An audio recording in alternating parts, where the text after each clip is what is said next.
The Jeep Grand Cherokee is a known quantity, but one flavor of this luxurious midsize SUV is often overlooked: the diesel-powered model. It's not just for those with horrendously long commutes or a homebrew biodiesel refinery that serves old W123 Mercs.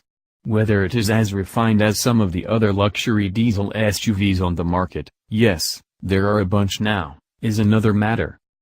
Before the eco-diesel is completely eclipsed by the upcoming Grand Cherokee Hellcat, and even cheaper gasoline, it's helpful to consider how good even the base Grand Cherokee is.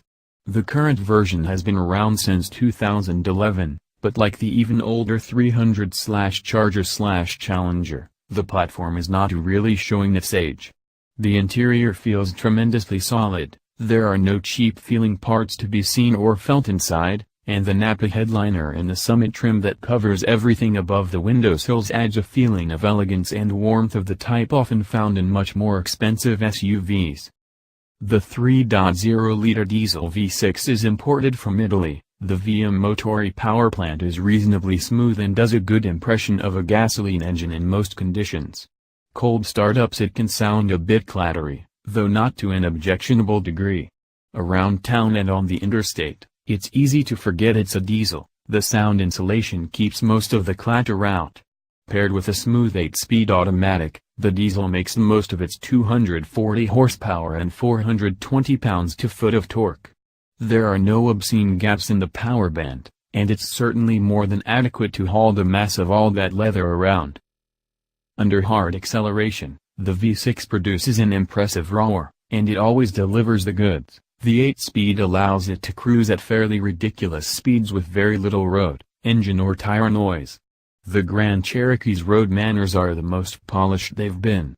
Jeep's big SUV still feels a bit heavy, and it takes a few spins of the steering to make it dance on the road, but it is still more nimble than something like a Mercedes G-Class. Chassis response is well sorted, with the Grand Cherokee offering less body roll than a lot of competitors in cornering, plus good steering feedback. Jeep didn't try to filter out all the reminders that there is a whole world out there, Lexus style, so the suspension feels a little stiff and harsh at times, without the excessive cushioning that some large SUVs try to serve up country club-goers. With a starting price around $53,000, the eco-diesel will make sense to those who use it to tow stuff and even those who don't, but those looking for a more refined power plant, or those concerned about potential emissions discrepancies, will probably pick one of the gasoline engines. Overall, it's about 80% there when it comes to refinement and response. The competition, including Mercedes-Benz and BMW, has made diesels in vehicles like these a little more civilized.